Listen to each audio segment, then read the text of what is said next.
Assalamualaikum to all of my friends and also Dr. Suraya. Our group is to present about Zakat Negeri Sembilan, or we call the Negeri Sembilan Baitul Corporation, PBMAINS. It is a religious agency dealing with the collection and distribution of zakat, wakaf and counselling in Negeri Sembilan. PBMAINS is also a one-stop center because most of the departments are in the same main complex, which make it easier for visitors to deal.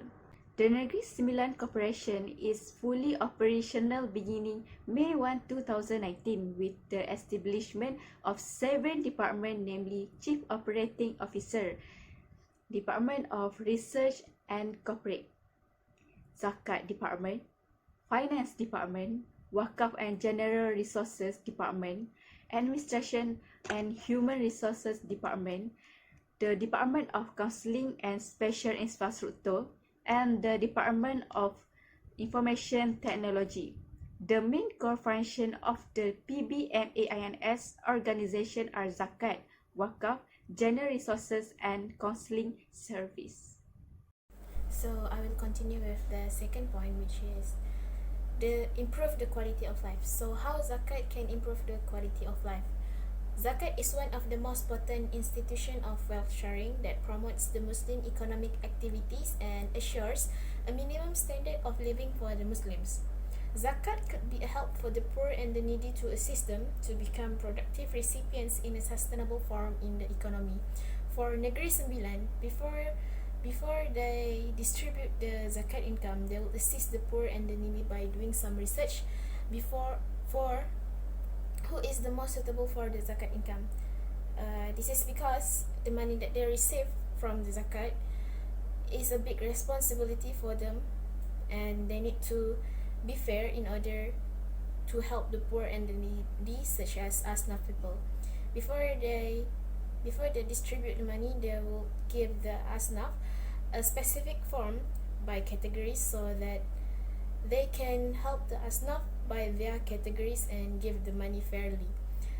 So the example of form that they give for the asnaf is form for home repair, for mu'alaf, for disaster, and so on.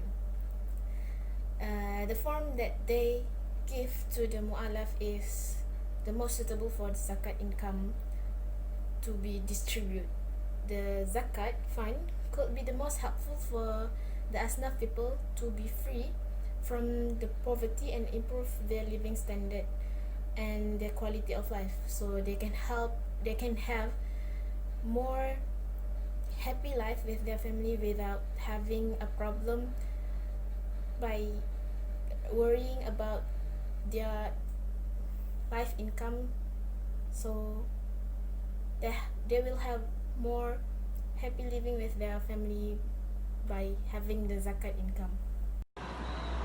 Assalamualaikum to my lecturer. My name is Mazlin Alysha Sahira Binti Mazuki. My number metric is 056072. I will be presenting my part, which is poverty reduction or poverty elimination in Negeri Sembilan. Poverty reduction are intended to permanently lift people out of poverty. One of the steps taken by Negeri Sembilan is the 2 years exit program, also known as 2YEP, in order to eradicate poverty. The 2 years exit program 100% has succeeded to increase the income of the poor people, with some of the selected participants for the program has earned Rm40,000 ringgit a month. This program gives some capital for the selected participants to start their own business. The participants are selected from the list of people that receive JKM help and also the OKU people. In addition to implementing the 2YEP program, Negeri Sembilan Charity Centre also provide assistance schemes for the asnaf. Among the donations given to the asnaf are food supply, monthly monetary, Hari Raya donation, school aid for the asnaf children, medical donation and more. In addition, there are also private parties or individuals who distributing the charity or donation to the poor people. With the donations given to the asnaf, it can help to reduce the burden of the poor people in order to buy their daily supply, while the school aid can help the asnaf children to get a better education. And with a better education, they can change their family condition when they got a good job with a good payment. Besides that, Hari Raya donation also can make the asnaf family happy because they can celebrate Hari Raya like other people. Some of the examples for the medical donation are the hemodialysis aid for the people who have kidney problem and also for people or babies that have chronic diseases.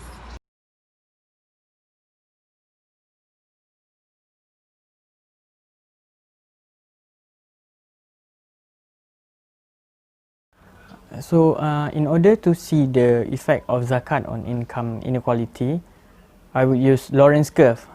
Because Lorentz curve with the zakat and without zakat income distribution in Negeri Sembilan, it is suggested from the curve that with zakat distribution, the Lorentz curve is closer to the perfect equality line, which is called as egalitarian line.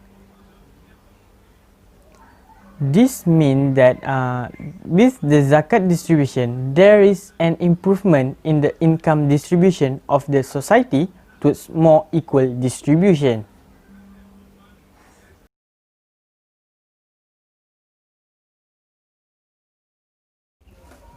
Okay, so the zakat distribution will be only decrease income inequality in the short run, and the poor would be depend on it for their lifetime and eventually become their revenue. So, how do zakat minimize income inequality? So, they will help the asnaf by giving zakat monthly assistance. And also there would be an initiative which is asnaf entrepreneur incentive. Why did they do that? So the answer will be obvious, which is to boost Negeri Sembilan economy. For the non-asnaf, they will take the zakat harvest, which is one of it is zakat income. They will the calculation will be 2.4 multiple by gross profit. So they got a lot of zakat, which is some among them will be zakat of health, wealth, and also zakat of body, which is fitrah. Okay, what would be if the gap of the income inequality become larger? I mean, what could possibly happen? So the rich will become richer while the poor become poorer, and soon will lead to increase the rate of crime in Negeri Sembilan. Then the government will undergo the difficulty of covering the losers. Such an example is the safety cost.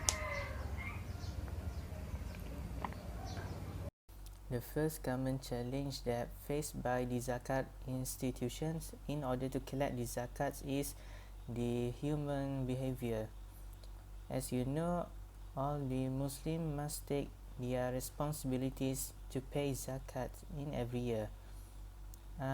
So some of them not aware of this zakat payment and they not take these responsibilities. So this is challenge that must face by the zakat institutions. The next challenge faced by the zakat institutions are the monitoring costs are quite high, especially when it comes to the zakats on crops. It is due to the witnesses great variations between years and years due to the natural disasters and climate. By this, the monitoring costs are quite high, and it is extremely difficult to monitor all productions since large tracts of land are difficult to reach. Reaching out to faraway locations may not also make economic sense if the potential to be collected is not large enough. The last challenge faced by the zakat collectors in order to collect zakats is in the livestock zakat, which is when owners of livestock are the most difficult people to deal with according to the zakat collectors, and it requires a high degree of efficiency, professionalism and hard work to collect zakat from the people who keep changing their locations in search of pastures, often across national borders.